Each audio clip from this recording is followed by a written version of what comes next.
Hi, I'm Erica, and for a long time, I was an only child. Some people hate being only children, but I loved it. I got all the presents on Christmas. I never had an annoying sibling to deal with. My parents spoiled me rotten. And then Brienne came along. I was 11 when she was born. Right away, I couldn't stand her. My parents paid so much attention to her. She cried all the time. It was so annoying. If I complained I couldn't sleep because of the noise, my mom was just like, she's a baby. That's what babies do. Well then, babies were the worst. To make matters harder, my parents thought Brienne was perfect. They were always talking about how beautiful she was, how smart. If you call crying and drooling smart, I guess. They went nuts the first time she smiled, and when she started goo-goo gaga-ing, they took like 8,000 videos. Meanwhile, everything I did was wrong. Erica, don't run in the house. You'll wake the baby. Erica, don't talk so loud. Don't stand so close to the crib. Go play outside. If they didn't want me anymore, why not just dump me at an orphanage and be done with it? Then they could spend all their time with their precious Brienne. It got to the point where just the sight of my baby sister made me furious. Even my teachers asked me about Brienne. I couldn't get a break from people talking about her. At Brienne's first Christmas, she got dozens of presents. What did I get? Socks. Whenever I wanted to talk to my mom after school, she was always fussing over Brienne. I seriously had fantasies about taking Brienne into the woods and leaving her there. But then something happened. Brienne was over 2, and she still wasn't talking. My parents started freaking out that something was wrong with her. They talked to the pediatrician. He did some tests that determined Brienne could understand words, she just didn't speak. The doctor said some kids start talking late and not to worry about it. But my parents were definitely worried. And as much as I hated that now they were paying even more attention to Brienne, I loved that Brienne wasn't so perfect anymore. One day, I was watching her while my parents were downstairs. She started babbling. Shh, I told her without thinking. She looked at me with wide eyes. Don't do that, I told her. Don't make that noise or your head will fall off. I mimed her head popping off.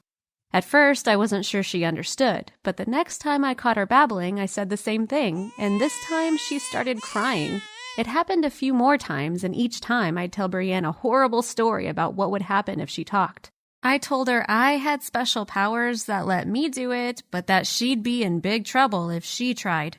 I knew it was horrible of me, but I was just so sick of her getting all the attention. The stories got worse. I told her Mom and Dad wouldn't love her anymore if she talked. I told her they would give her back to the hospital. One day, Brienne said what sounded like Dada, and without thinking, I slapped her. I didn't hit her that hard, but I was still shocked at myself. Then she started wailing. I went to my room, heart pounding, thinking if she were ever going to start talking, this would be the time so she could tell on me. But she didn't. Before I knew it, Brienne was turning 3 and she still hadn't said a word. Now my parents were really freaking out. They took her to a bunch of specialists and were trying all kinds of weird homeopathic crystal alignment stuff to try to get Brienne to talk. The thing was, I was freaking out too. Over the past year, I'd gotten over a lot of my resentment toward Brienne. I was in high school now and had plenty to keep me busy. What did I care if my parents were obsessed with the baby? I even sort of liked Brienne now. She didn't cry as much, and she was really cute. But she wasn't talking, and it was all my fault. I filled her head with all those horrible stories, and I'd traumatized her for life. My parents delayed Brienne's preschool enrollment. They looked like they never slept. They were always on the internet looking for solutions, for new doctors to try. The guilt began to eat away at me. I needed to fix this. Brienne, I said one day when we were alone, Brienne, it's okay to talk. I was just being silly when I said your head would fall off. Can you say Mama? Dada? Brienne just stared at me. Brienne, please talk. Just say one word. If you don't start talking, they're going to take you to more doctors. That's not good, right? You don't like doctors. Nothing. Brienne, your head won't fall off, I insisted a little louder. Brienne started to cry. After that, I researched how to encourage kids to talk. I practiced with Brienne whenever I could. I showed her pictures and magazines and repeated the words over and over, but nothing came of it. I was so scared now that I had trouble sleeping. Mom and Dad had just taken Brienne to another specialist, and they wouldn't even tell me what the woman had said. "What's going to happen if Brienne doesn't start talking?" I asked Mom. To my shock, she started crying. She couldn't even answer the question. I realized I was the worst person in the world. I'd hurt Brienne and my parents. I was a terrible daughter. No wonder they'd liked Brienne better than me. I went upstairs shaking with anger and fear. I found Brienne and showed her a magazine picture of a cat. "Cat," I said. "Say cat." Over and over I pointed at the cat and repeated the word, but Brienne just stared at me. Then she smiled a little and clapped her hands, and I lost it.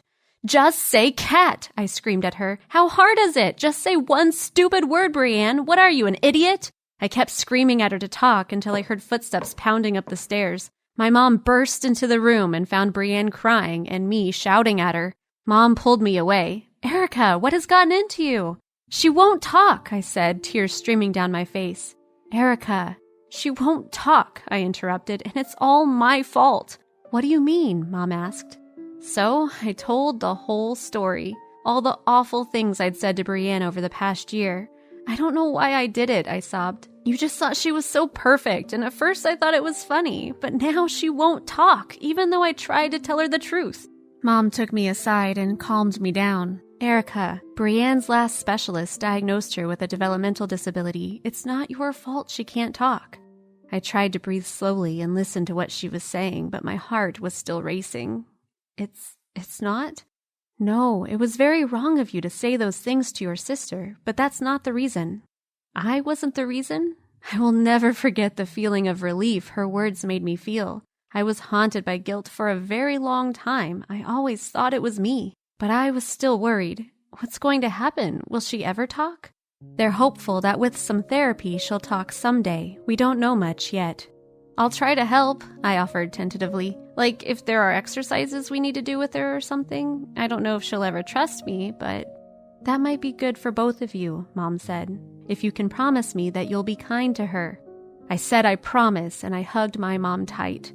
And I've done my best to keep my word. Brienne and I might never be best friends, but I'm trying to be a better big sister to her now. I just hope she knows I love her, whether she ever talks or not. What did you think of my story? Please share your thoughts in the comments and let me know if you ever had a similar experience. And don't forget to subscribe.